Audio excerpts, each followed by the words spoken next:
Hello बच्चों, आज हम करेंगे फर्स्ट लॉ ऑफ थर्मोडायनेमिक्स, जिसको law of conservation of energy भी बोलते हैं।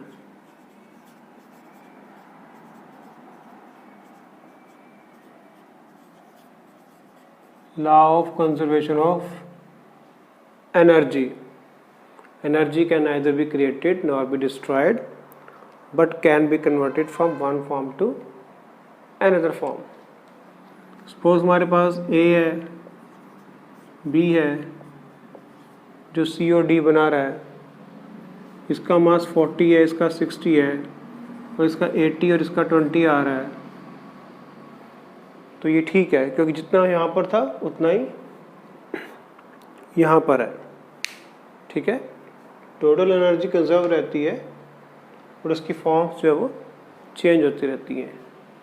यही है law of conservation of energy और इसी को हम फर्स्ट लॉ ऑफ थर्मोडायनेमिक्स बोलते हैं। ठीक है, सपोज हमारे पास एक सिस्टम है,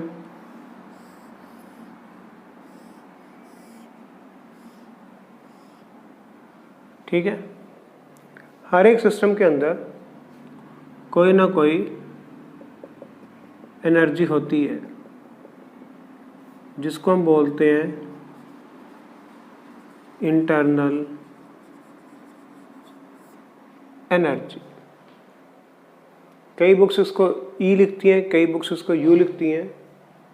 तो मान लो ये यू है, U1 क्या है? किसी सिस्टम के अंदर एनर्जी है। ठीक है, ये जो U है इंटरनल एनर्जी है।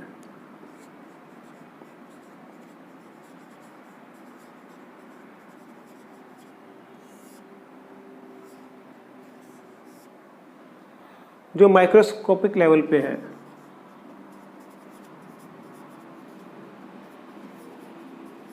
कैसे? जो छोटे छोटे मॉलिक्यूल्स हैं उनके अंदर काइनेटिक एनर्जी है। स्ट्रेट चल रहे हैं तो ट्रांजिशनल एनर्जी काइनेटिक, वाइब्रेट कर रहे हैं तो वाइब्रेशनल है, रोटेट कर रहे हैं तो रोटेशनल है। ठीक है, स्ट्रेट लाइन में जाओ तो ट्रांजिशनल, कभी इधर कभी इधर कभी इधर कभी इधर वाइब्रेट हो रहे हैं, कभी इधर कभी इधर, तो वाइब्रेशनल है। और ये घूम रहे हैं इधर उधर एक बॉन्ड के चारों तरफ ऐसे ऐसे, तो रोटेशनल है। कुछ इसमें पोटेंशियल एनर्जी है, इलेक्ट्रॉन्स और प्रोटॉन्स अट्रैक्ट कर रहे हैं। कुछ बॉन्ड एनर्जी है, कुछ और एनर्जीज हैं। ये सब एनर्जीज मिलके क्या बनाती हैं? किसी सिस्टम के अंदर की इंटरनल एनर्जी को बनाते हैं। ठीक है, हर एक सिस्टम के अंदर कोई ना कोई इंटरनल एनर्जी होती है। ओके,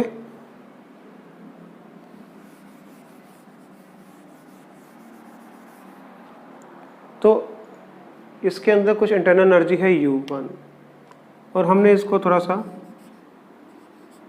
हीट दे दी। ठीक है, हमने क्या किया? सिस्टम को हीट अप कर दिया।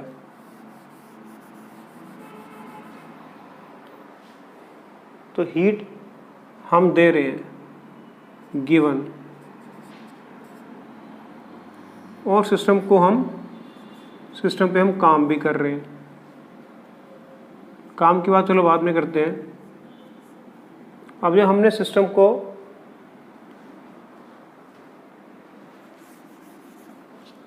हीट दी तो अब इसके अंदर क्या आ गया?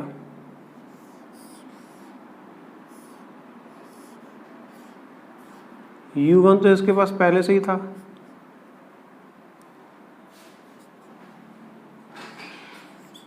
अब Q भी आ गया। ओके, और इस पे हमने काम भी कर दिया, वर्क ऑफ कंप्रेशन। हमने सिस्टम के ऊपर दबाव डाल दिया। तो अब कंप्रेशन है तो थोड़ा नीचे चला जाएगा। U1 उसके पास पहले ही था, Q हमने दिया और वर्क भी हमने कर दिया, वर्क ऑफ कंप्रेशन। तो अब सिस्टम के पास एक नई एनर्जी आ गई है जिसमें हीट एनर्जी भी शामिल है और वर्क डन भी शामिल है, और ये किसके इक्वल हो जाएगी? U2 के। हमारे पास एक सिस्टम था जिसके अंदर इंटरनल एनर्जी थी, उनके मॉलिक्यूल्स के बीच में काइनेटिक एनर्जी, पोटेंशियल एनर्जी, ठीक है, बॉन्ड एनर्जी है, बहुत सारी एनर्जीज। तो वो इंटरनल एनर्जी तो उसके पास पहले से ही थी, कुछ हमने उसको हीट दे दिया, ओके, और ऊपर से उसके ऊपर काम भी कर दिया, वर्क ऑफ कंप्रेशन भी कर दिया, ठीक है। आपको पता है मैंने कल बताया था वर्क ऑफ कंप्रेशन पॉजिटिव होता है, वर्क ऑफ एक्सपेंशन नेगेटिव होता है, heat given to system positive होती है, हीट टेकन आउट नेगेटिव होती है। कल का वीडियो देख लेना कि जब हम सिस्टम पर काम करते हैं तो वो होता है पॉजिटिव वर्क डन, जब सिस्टम काम कर रहा है, एक्सपैंड कर रहा है, तो वो होता है नेगेटिव वर्क डन।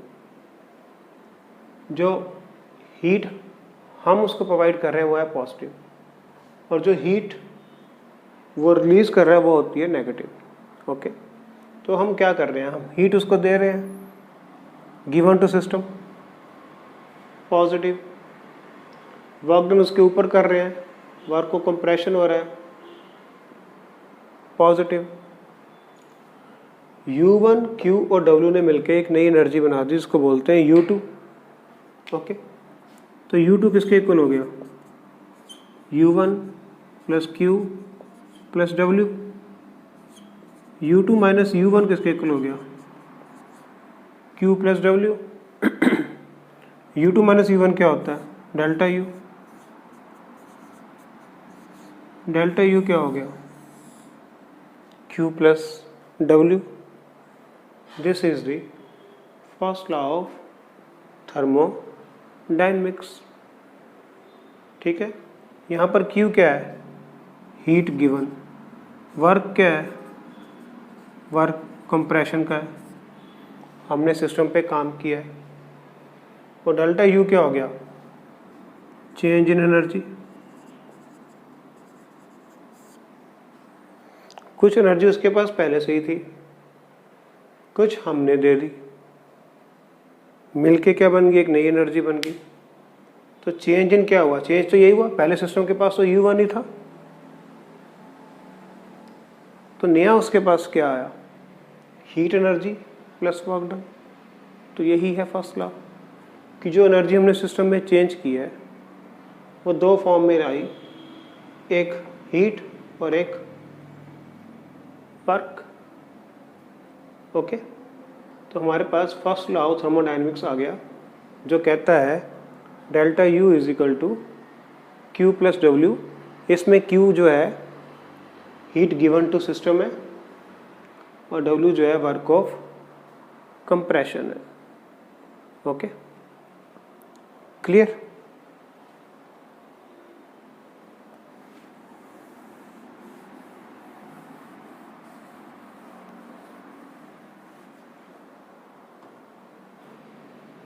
तो हमारे पास क्या आया? Delta U is equal to Q plus W। Q heat given to system, W work done on system, ठीक है। सपोज हीट जो है वो रिलीज करे गिवन आउट बाय सिस्टम या given by system. Suppose system heat lose कर रहा हो तो ये फार्मूला बन जाएगा -Q + W, क्योंकि अब सिस्टम हीट लूज कर रहा है तो Q नेगेटिव हो जाएगा। और अगर वर्क ऑफ एक्सपेंशन हो और हीट भी लूज हो रही हो तो ये फार्मूला बन जाएगा -Q - W। ओके, तो इसकी काफ़ी फॉर्म्स है। अगर हीट गेन हो रही हो लेकिन वर्क ऑफ एक्सपेंशन ही हो रहा हो तो डेल्टा यू क्या होगा? डेल्टा यू क्या होगा? Q - W। जब सिस्टम के ऊपर काम हो रहा था और हीट भी उसको मिल रही थी तो दोनों पॉजिटिव थे, लेकिन अब सिस्टम क्या कर रहा है? हीट लूज कर रहा है, तो -Q। अब सिस्टम क्या कर रहा है? हीट भी लूज कर रहा है, वर्क और एक्सपेंशन भी चल रहा है। और यहाँ पर क्या हो रहा है? सिस्टम हीट गेन कर रहा है, पॉजिटिव, वर्क और एक्सपेंशन क्या होता है? नेगेटिव। तो इस तरह से हमारा ये जो फॉर्मूला है ये चेंज होता रहता है। ओके, अब हम डिटेल में बात करेंगे कि ये डेल्टा यू इंटरनल एनर्जी है क्या आखिर, जो मैंने थोड़ा सा बता दिया आपको। Q क्या है और W क्या है। ओके, थोड़ा सा इसके बारे में बात कर लेते हैं और ज़्यादा। बट ये जो है हमारा फर्स्ट लॉ ऑफ थर्मोडायनेमिक्स है। ओके,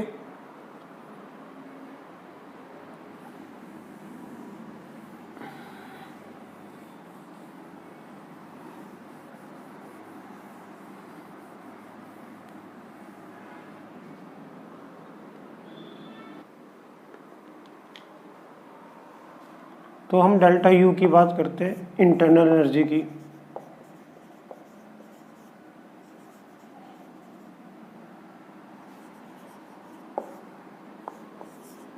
ये जो है एक एक्सटेंसिव प्रॉपर्टी है।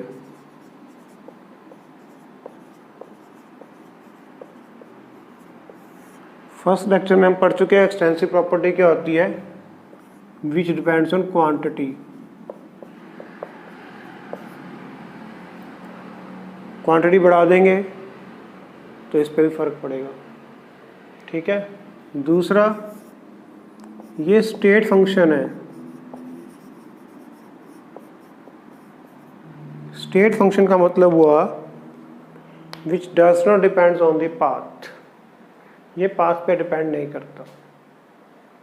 इसे तो इनिशियल और फाइनल से मतलब है, स्टार्टिंग कैसे हुई और एंड कैसे हुआ, बीच में क्या हुआ इससे इसको कोई लेना देना नहीं है। और तीसरा, इन साइक्लिक प्रोसेस जो इंटरनल एनर्जी है ये ज़ीरो होती है, क्योंकि ये पाथ फंक्शन नहीं है, स्टेट फंक्शन है। स्टेट फंक्शन और पाथ फंक्शन को तुम ऐसे समझ लो, डिस्टेंस एंड डिस्प्लेसमेंट। डिस्टेंस क्या होता है? एक्चुअल पाथ कवर्ड, और डिस्प्लेसमेंट क्या होता है? Shorter distance. तो हमारा कोई साइक्लिक पाथ है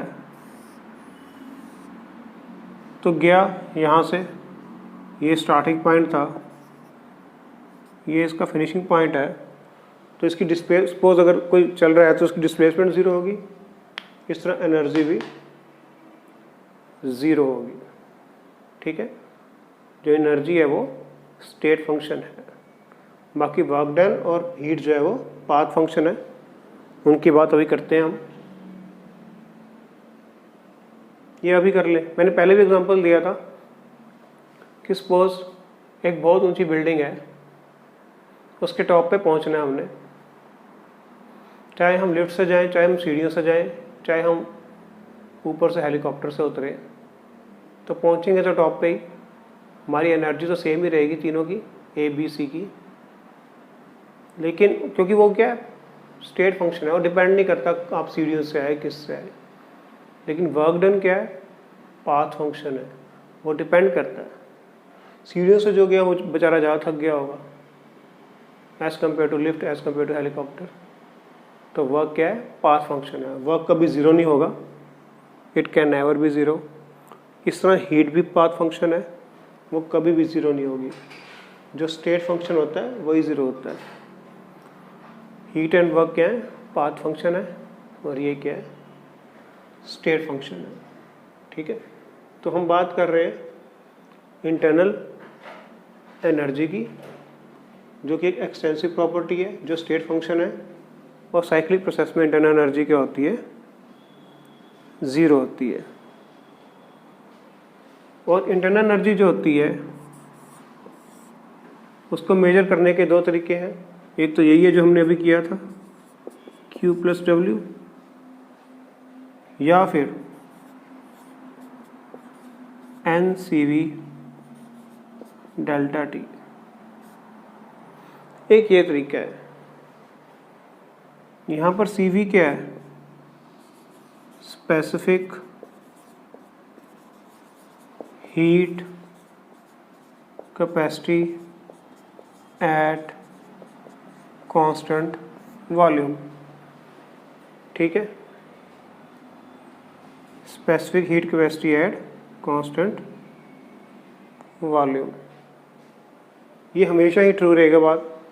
तो डेल्टा यू के लिए ये फार्मूला हमेशा ही एप्लीकेबल है। n नंबर ऑफ मोल्स हैं, और डेल्टा टी क्या है? Change in temperature. ठीक है, तो हम इंटरनल एनर्जी को या ऐसे भी पता कर सकते हैं। अब हम बात करते हैं कि ये CV है कि जिसको हम बोलते हैं specific heat capacity at constant volume. ठीक है, इसकी बात करते हैं। उसको रब कर दो।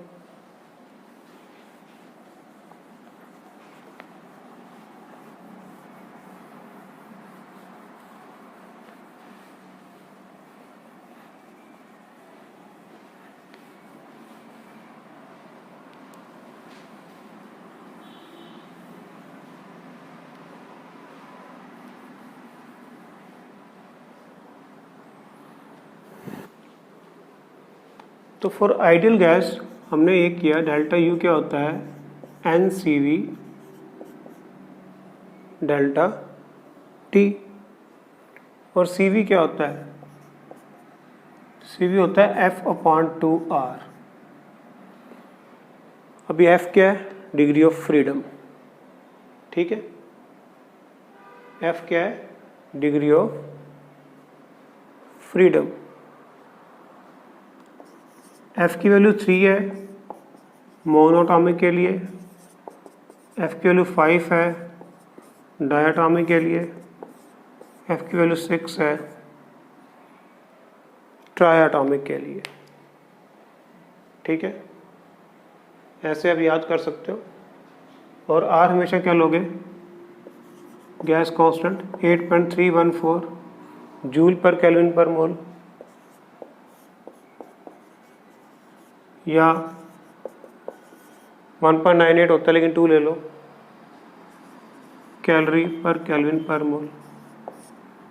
R की वैल्यू आप ये लोगे, F की वैल्यू आप ये लोगे, तो आप निकाल सकते हो। यह गिवन ही होती है ज़्यादातर। ठीक है, तो डेल्टा यू जो है हमारी इंटरनल एनर्जी है। और आइडियल गैस की बात कर रहे हैं हम। फॉर आइडियल गैस ये हमेशा ट्रू रहेगी वैल्यू। इसमें CV जो है specific heat capacity at constant volume है, जो F/2R के इक्वल होती है। इसमें F3 हो सकता है मोनोटॉमिक के लिए, मोनोटॉमिक कोई भी हो सकता है, हीलियम नहीं अकेला, मोनोटॉमिक, डायाटॉमिक,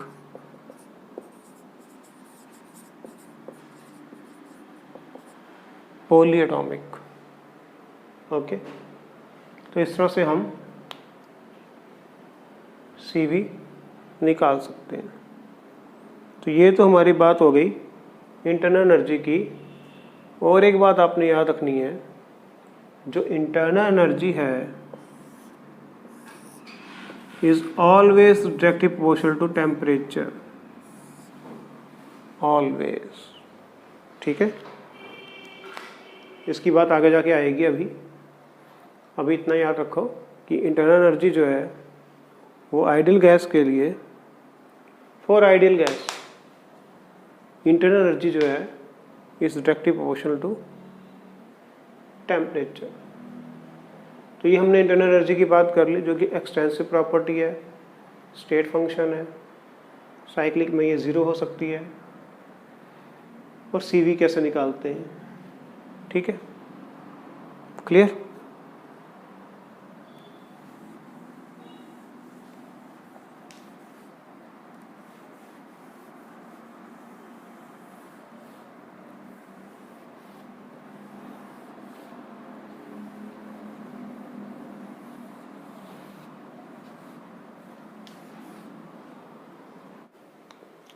अब हम बात करते हैं हीट की। हीट क्या है? Q। Q किसके इक्वल होता है? MC delta T। Okay. C जो है स्पेसिफिक हीट कैपेसिटी है। ओके। अगर कांस्टेंट वॉल्यूम पे हो रहा है तो C बन जाएगा CV। अगर कांस्टेंट प्रेशर पे हो रहा है तो C बन जाएगा CP। ठीक है, CV निकालने का फार्मूला तो मैंने आपको बता दिया। CV क्या होता है? F/2R। और CP कैसे निकलेगा? CV + R। तो CP को हम ऐसे निकाल सकते हैं। और ये मैंने अभी बताया कि heat given to system positive रहती है, heat given out by system negative होती है, और जो हीट है it is a path function. ये पाथ पे डिपेंड करता है, किस रास्ते से जा रहा है सिस्टम उस पे ये डिपेंड करता है। ठीक है, तो हीट जो है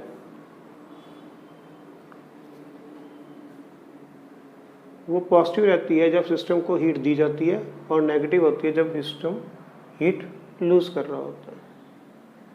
ठीक है, क्लियर। और थर्ड हमारा क्या है? Work done. कल किया था formula -P external delta V at constant pressure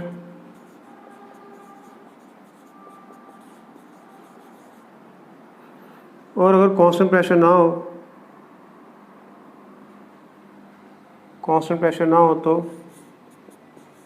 integrate कर देंगे। If pressure is not constant. ठीक है, हम आइडियल गैस की बात कर रहे हैं, वरना तो वर्क बहुत तरह के होते हैं। आइडियल गैस में दो ही वर्क होते हैं, वर्क ऑफ एक्सपेंशन और वर्क ऑफ कॉन्ट्रैक्शन। जब वर्क ऑफ कॉन्ट्रैक्शन होता है तो वर्क डन पॉजिटिव होता है, जब वर्क ऑफ एक्सपेंशन होता है, जब सिस्टम काम कर रहा होता है, एक्सपैंड कर रहा होता है, तो वर्क डन क्या होता है? नेगेटिव होता है। ठीक है, तो हमने डेल्टा U पता कर लिया क्या होता है, Q पता कर लिया क्या होता है, W पता कर लिया क्या होता है, और ये हमारा क्या हो गया? फर्स्ट लॉ ऑफ थर्मोडायनेमिक्स हो गया। समझ में आ गया कि थर्मोडायनेमिक्स के फर्स्ट लॉ में डेल्टा U जो है इंटरनल एनर्जी है, change in internal energy, Q जो है हीट है जो कि हमने दी है उसको, और वर्क डन भी हमने ही किया सिस्टम के ऊपर। तो इनके बारे में हमने डिटेल में बात कर ली। समझ में आ गया? रब कर दो।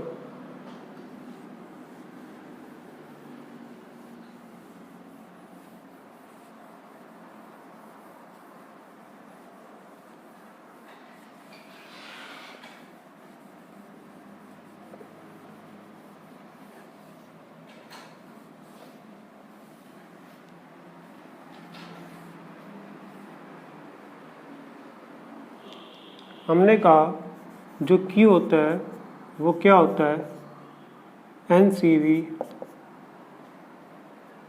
Delta T। और CV कैसे निकलता है, F/2R से निकलता है for ideal gas.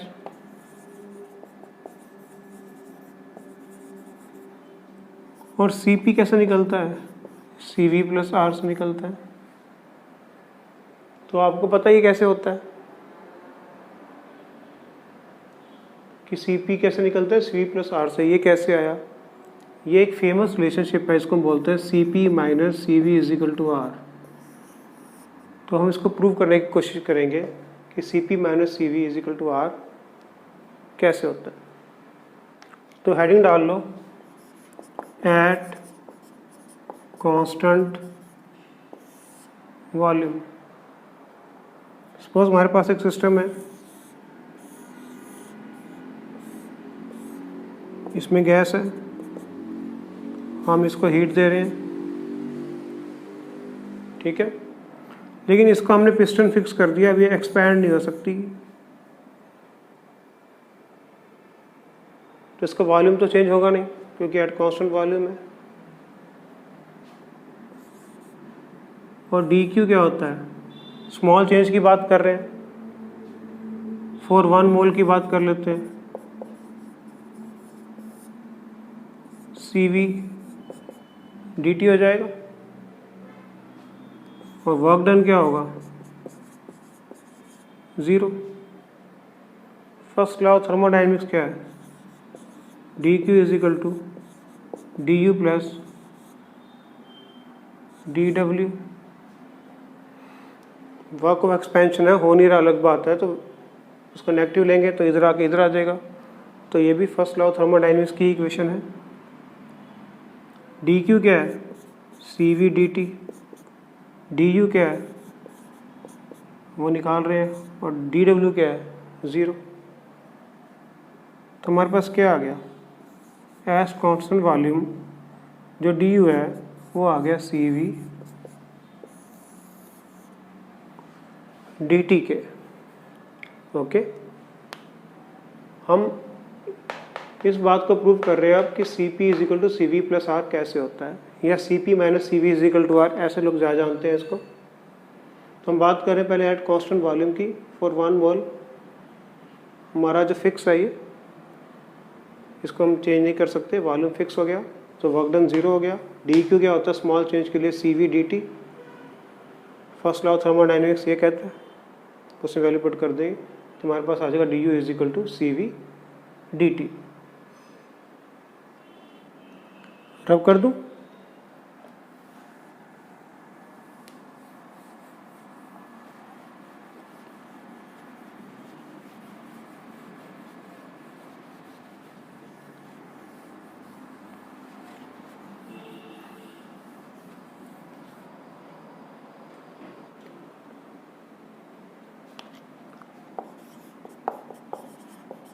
At constant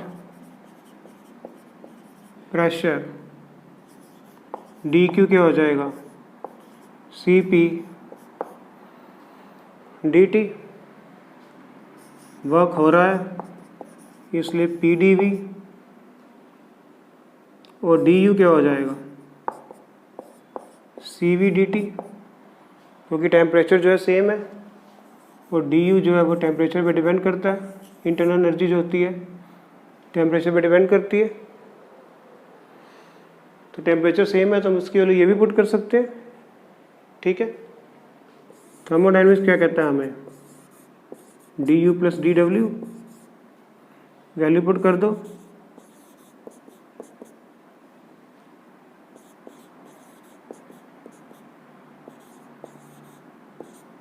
okay. PV क्या होता है, nRT। अगर n 1 हो तो PV क्या हो जाएगा, RT। इसकी डिफरेंशिएशन करें तो P की पहले V से करेंगे, V की फिर P से करेंगे, तो क्या आ जाएगा, PdV VdP RdT। Pressure constant है तो ये वैल्यू 0 हो जाएगी। तो पी डी वी क्या हो जाएगा, आर डी टी, यहाँ पुट कर दे।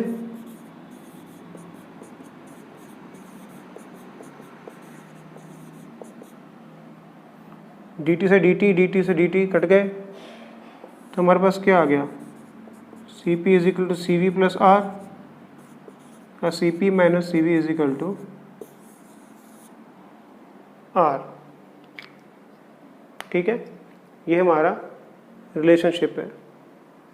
आपको डेरिवेशन तो आएगी नहीं, सब्जेक्टिव में शायद पूछ ले, बट ये फार्मूला बहुत काम आएगा न्यूमेरिकल्स में, इसलिए आपको पता होना चाहिए ये कैसे आया। ठीक है, तो C P minus C V किसके इक्वल होता है, आर के। और अगर हम सी पी को सी वी से डिवाइड कर दें तो हमें पता लग जाएगा कि कौन सी गैस है, मोनोटॉमिक, डायटॉमिक या पॉलीटॉमिक। न्यूमेरिकल में ये भी आएगा। ठीक है, तो हमने बात कर ली सी पी की, सी वी की और उनके आपस में रिलेशन की। क्लियर?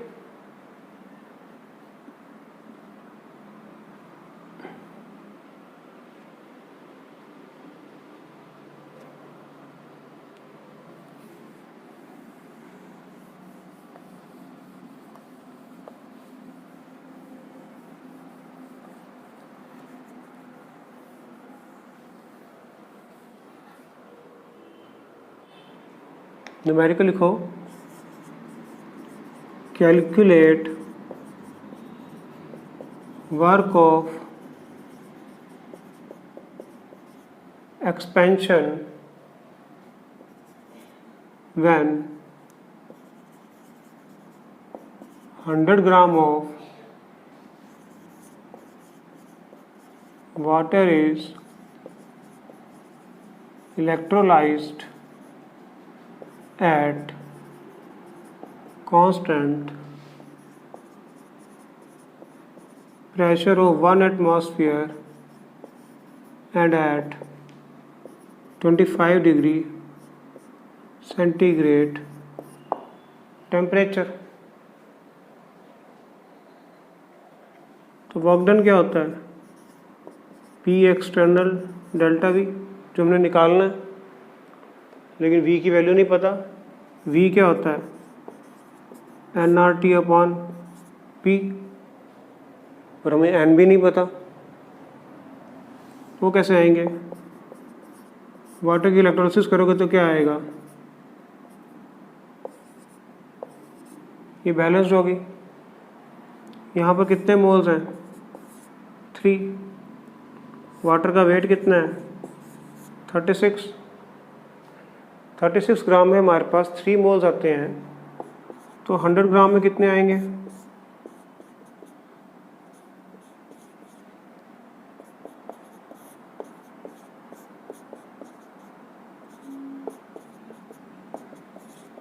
एट 8.3 समथिंग आ जाएंगे।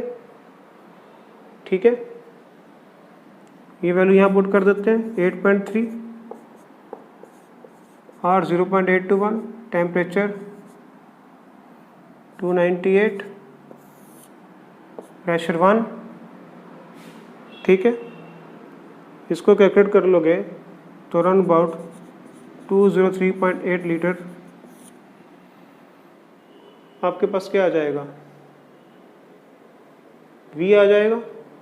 ठीक है, इसको वर्क डन में पुट कर दो,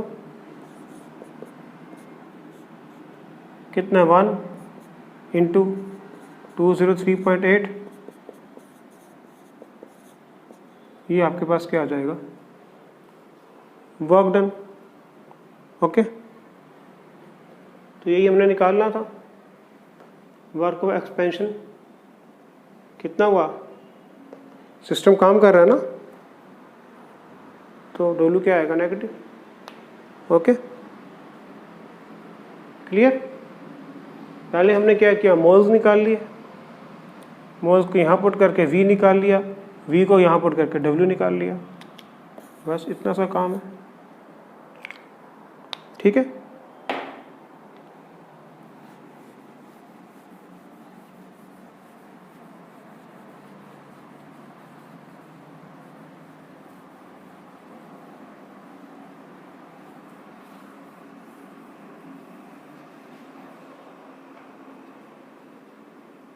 एक और न्यूमेरिकल लिखो, when 1 mole of gas is heated at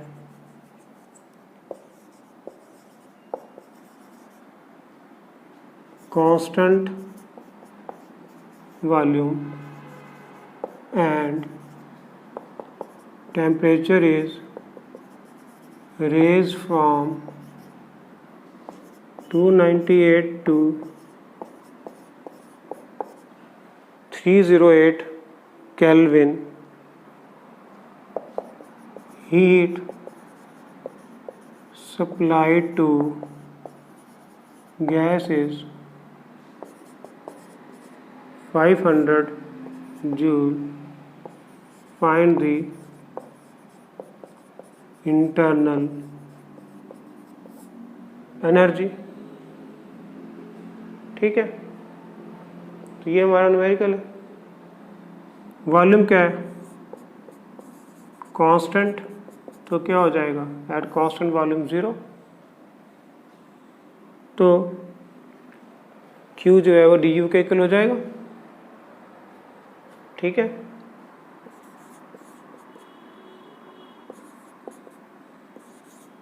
work done 0 है क्योंकि वॉल्यूम कांस्टेंट है, तो Q क्या हो जाएगा? du, तो 500 ही आंसर आ जाएगा। सिंपल, समझ में आ गया?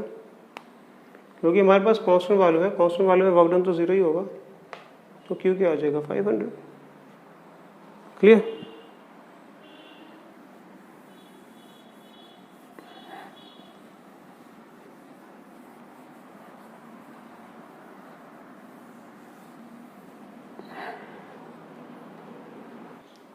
एक न्यूमेरिकल लिखो, when 0.1 mole of gas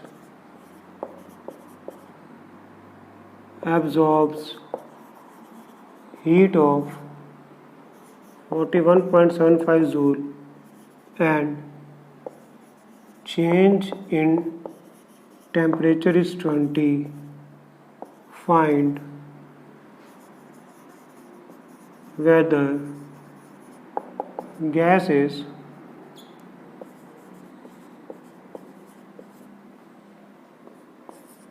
monatomic,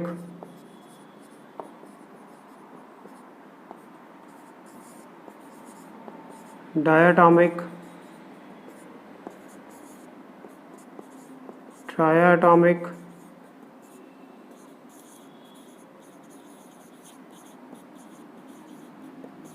polyatomic।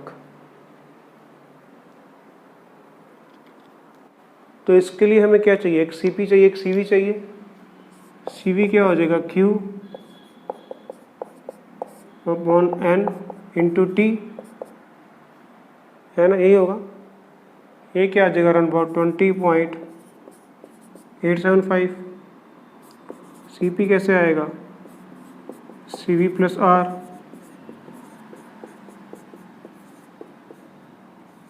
8.314, जो क्या बन जाएगा?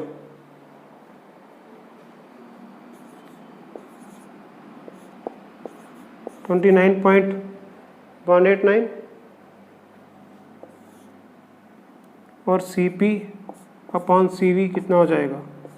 29.189 अपॉन 20.875। जिसको जब आप डिवाइड करोगे तो आंसर आएगा अराउंड अबाउट 1.4। तो गैस क्या निकलेगी? डायटोमिक। तो ये हमारा आंसर है। ठीक है, उसने हमसे पूछा है कि whether the gas is monoatomic, diatomic, triatomic या पॉलीटॉमिक। तो उसके लिए हमें Cp चाहिए, Cv चाहिए। Cv तो ऐसे आ जाएगा, Cp उसमें R ऐड करके आ जाएगा, अभी हमने किया था पीछे, तो उसको डिवाइड करेंगे तो हमारा आंसर आ जाएगा। ओके, तो आज हमने डिटेल में स्टडी कर लिया फर्स्ट लॉ ऑफ थर्मोडायनेमिक्स, कुछ Cp और Cv के बारे में भी जान लिया, उनका रिलेशनशिप क्या होता है। उम्मीद है आपको सब समझ में आ गया होगा। आज का वीडियो इतना ही। गुड नाइट बच्चों।